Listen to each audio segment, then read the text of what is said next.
તો મિત્રો જુપિટરમાંથી જે કિકમાંથી જે ઓઇલ એન્જિન ઓઇલ જે લીકેજ થતું હોય છે, તો આપણે ફાઇનલ કહેવાના મતલબમાં જાણી લઈશું કે ઓઇલ કઈ બાજુથી લીકેજ થાય છે. કે આમાં 3 જગ્યાએથી લીકેજ થતું હોય છે.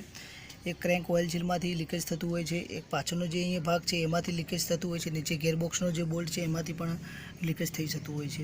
તો આપણે સૌથી પહેલાં જોવાનું કે જે કિકવાળું જે ભાગ છે એકદમ કોરો છે કહેવાના મતલબમાં, અહીંયા બિલકુલ ઓઇલ આવતું નથી. એના પછી જે આ ભાગ છે ક્રેન્ક વાળો, એમાં આપણે જોઈ લઈશું. તો મિત્રો અહીંયા આગળ જે ઓઇલની કહેવાના મતલબમાં ફિકનેસ છે, એટલે કહેવાના મતલબમાં આગળના ભાગમાંથી ઓઇલ લીકેજ થાય છે. તો એના માટે જે કહેવાના મતલબમાં જે અંદરનો જે ભાગ છે એમાં એક ઓઇલ સીલ આવશે, એ નાખવાની રહેશે. ઓઇલ સીલ નાખી લેશું એટલે ફાઇનલ રિઝલ્ટ મળી જશે. અને એવું કાંઈ પણ વસ્તુ લાગે તો કમેન્ટ બોક્સમાં જણાવો.